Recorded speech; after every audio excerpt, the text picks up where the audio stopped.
Olá, estamos começando mais um Antena Peruíbe, sempre levando até você a melhor informação, conhecimento e conscientização. E hoje, nosso convidado mais que especial é o Dr. Yuren Vasquez Rojas. Não, como é, doutor? Rojas. Rojas. Isso. É um prazer, doutor, tê-lo aqui conosco. Muito obrigado, o prazer é tudo meu. Hoje vamos conversar um pouco sobre o Novembro Azul. Doutor, fale pra gente um pouquinho sobre a sua formação. Tudo bem. Bom, eu me formei em Cuba no ano de 2010 em medicina de família. Aí eu vim para o Brasil no ano 2014, no mês de março, e trabalhei aqui no Brasil no programa Mais Médicos de 2014 a 2018 e depois de 2020 a 2022. E aí depois fiz um curso de fitoterapia também aqui no Brasil e um curso de especialização em saúde da família também aqui pela Unifesp de São Paulo. Ah, que bom. E já está no Brasil há quanto tempo? Estou no Brasil há quase 10 anos já. Quase 10 anos. Por Sim. isso já fala muito bem português. Sim, muito obrigado. Que bom. Doutor, a gente ouve falar sobre... Acabamos de sair do Outubro Rosa e agora entramos no Novembro Azul. Sim. Eu queria que você nos contasse onde começou o Novembro Azul, e em que lugar, em que ano Sim. que surgiu. Sim. O Novembro Azul é uma campanha de conscientização contra o câncer de próstata, né? No caso, saúde do homem. Essa campanha ela começou na Austrália no ano de 2003 e ela chegou no Brasil no ano de 2011 através do Instituto Lado a Lado pela Vida. E até hoje essa campanha continua sendo praticada todo ano no mês de novembro. Lembrando que o dia 17 de novembro é o Dia Internacional da Luta contra o Câncer de Próstata. Uhum. Então, essa data é significativa também, que é no mês de novembro. Uhum. E então nós vamos falar sobre o câncer de próstata. Para começar, doutor, o que é a próstata? Então, a próstata é uma glândula que somente está presente nos homens e essa glândula ela tem a função de nutrir e proteger os espermatozoides, né, que são as células sexuais masculinas. Então, a próstata ela está localizada abaixo da bexiga urinária e na frente do reto. Então, basicamente a função da próstata é essa. A próstata não interfere de forma alguma na ereção masculina e nem no orgasmo masculino. Então isso é porque às vezes o homem fica meio com medo até de ir ao médico, de se tratar, ou então cria aquele medo de que se eu tiver câncer eu não vou mais, vou ter problema de ereção, vou ter problema na minha vida sexual. Isso não vai interferir na vida sexual dele, desde que ele esteja cuidando e se tratando. Sim, então, exatamente isso que a Gleici falou. A próstata não interfere nem na ereção e nem no orgasmo masculino, porque a função da próstata é nutrir e proteger os espermatozoides. Então, não interfere na vida sexual. Somente se o paciente tiver outra doença, né, alguma outra doença que justifique, por exemplo, alguma outra doença como ejaculação precoce ou mesmo impotência sexual, aí já seria outra doença diferente do que câncer de próstata. E o que é então o câncer de próstata? Então, o câncer de próstata é qualquer tipo de neoplasia maligna, né, que aparece na próstata propriamente dita, né, na glândula que é a próstata. A gente ouve falar muito que se eu for ao médico eu vou ter que me submeter a exames. Todos os exames sempre é uma escolha do paciente, correto? Sim. Inclusive toque retal. Sim. Sempre vai ser, o médico vai perguntar para ele se ele quer fazer, se ele aceita fazer. É Sim. isso, está correto? Sim, está correto. Qualquer procedimento que for feito no paciente tem que ter o consentimento do paciente. O paciente tem que autorizar o médico a fazer esse exame. O médico, em hipótese alguma, pode fazer o exame sem que o paciente autorize.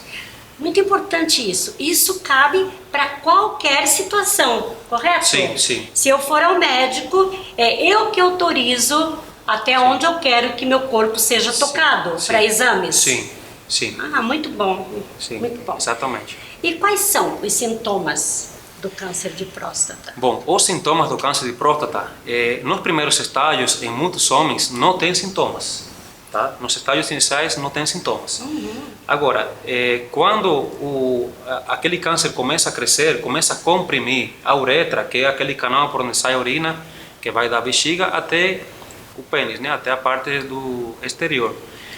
Aí começam os sintomas, né? Aí que começam os sintomas. E quais seriam esses sintomas?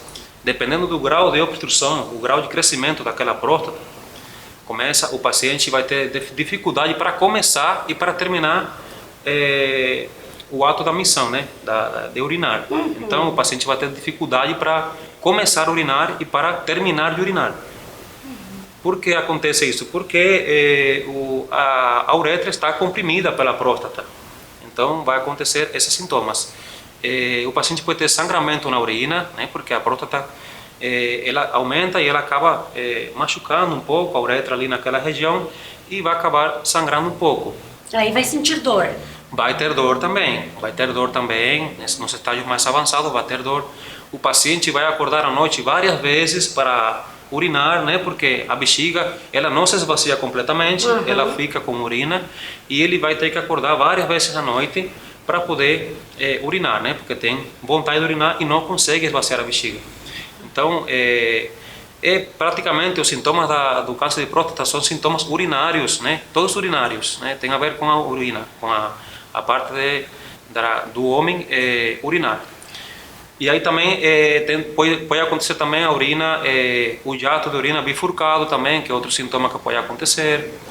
Ele vai cortar o jato de urina. Ele bifurca o jato. Ah, ele pode ser bifurcado. Isso, pode ser jato bifurcado também. Interessante. Por quê? Porque desde o momento que a uretra fica desviada da anatomia normal, aí o jato de urina pode ficar bifurcado, pode ficar desviado também.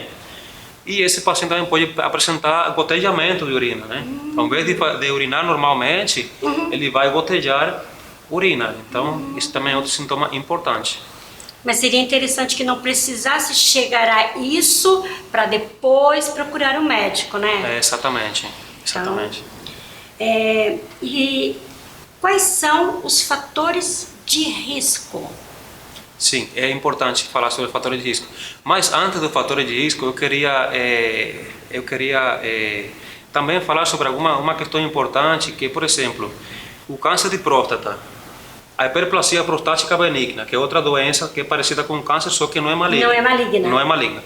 E a prostatite também tem os mesmos sintomas. Ah, é? Então, são sintomas bem parecidos, sabe? Bem parecidos. Pode ser confundido. Sim, pode ser confundido. Então, por isso que o paciente deve, quando tiver sintomas urinários, deve de ir procurar o profissional, né?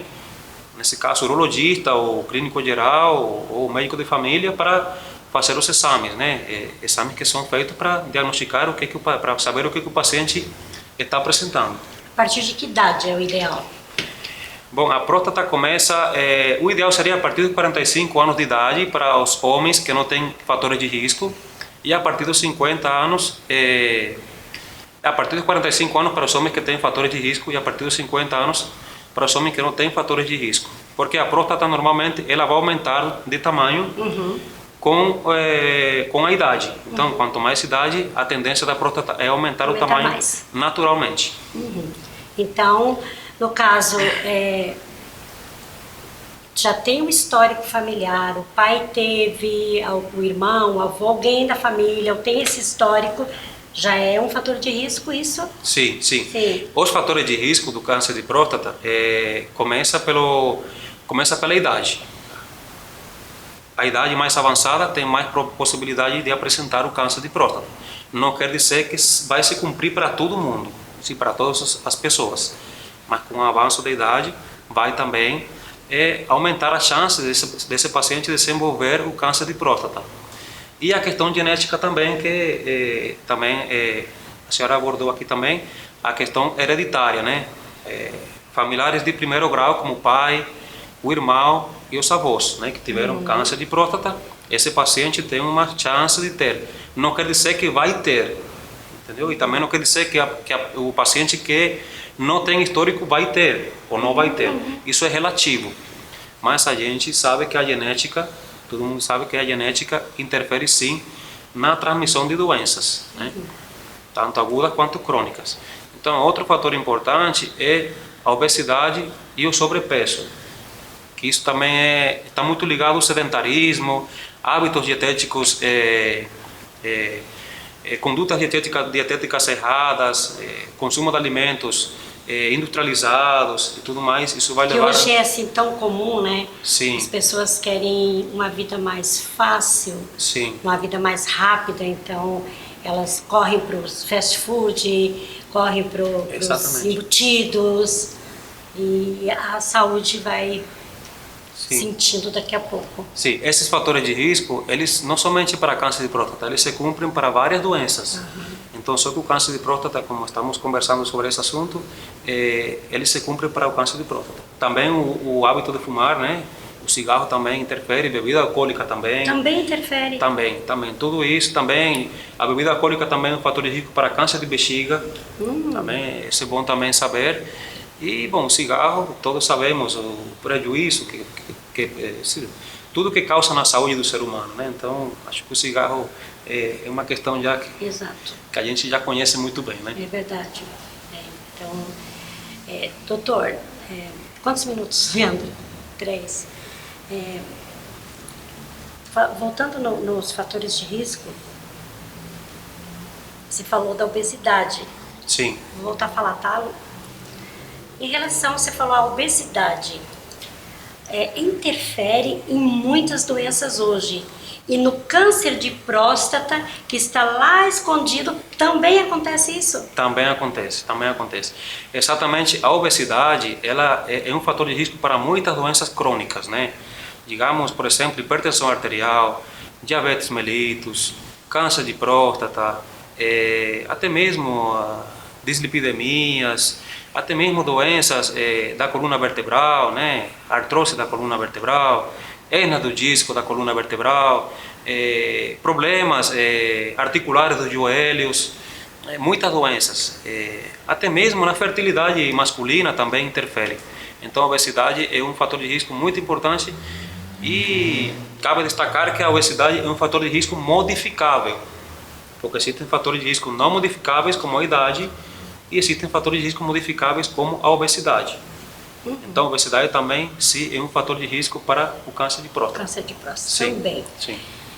Nós vamos para os nossos patrocinadores, mas não saia daí, porque a gente vai voltar com o Dr. Yuri e a gente vai continuar falando aqui sobre diagnóstico, tratamento e muito mais. Até daqui a pouquinho.